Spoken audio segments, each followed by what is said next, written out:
All right, guys, underrated power training. We're back to answer your questions to make you the best baseball, softball athlete on the field. Okay, so this question is sent in by Michael. His question is, how can I get more definition in my biceps and shoulders? All right, cool. So, all right, he wants to have some size, a certain look. Okay, so not the first thing I'm thinking about as a strength coach to make you a better athlete. Okay, let me just make that clear, but it's something that was asked, so we're going to go through the answer. All right, so what we're looking for is some hypertrophy, okay? And so what we need to understand is that in order to get definition and size, we need to break down the muscle, okay? You have to break down the muscle in order for it to recover and come back slightly bigger and stronger. So what are the keys to breaking down muscle? Well, we need to make sure that we're using a moderate to high load, okay? So using very light weights, okay, something that doesn't challenge you is not going to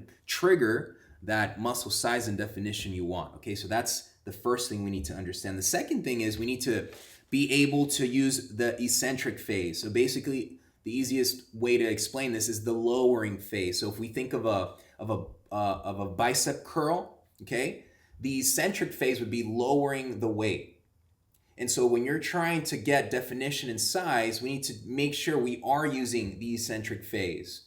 Okay, simply curling and then letting the momentum of the weight pull us down is not maximizing the eccentric phase. So you need to make sure you're utilizing that. You're using the concentric, and then you're controlling the weight down. Whether it's a curl or a lateral raise or a front raise, you need to make sure you're controlling the weights down, because that's going to encourage muscle breakdown. In this case, is the good thing, so that we can, like I said, recover and come back stronger.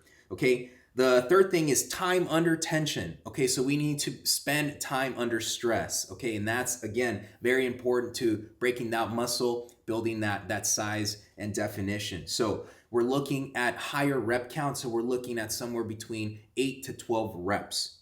Okay, so that's going to be very important. You can't just do 5 reps and think you're going to get that definition. All right, and then the last thing that's key to that muscle breakdown is short rest periods. We cannot be taking 3 to 5 minutes rest in between our sets, because that is not going to maximize our ability to trigger that muscle breakdown. So moderate to high training loads, the eccentric phase, and time under tension, and then short rest intervals. Those are 4 key things, Michael, you need to be thinking about so that you can improve definition and in both your biceps and your shoulders. So make sure you do that, and let's get some size.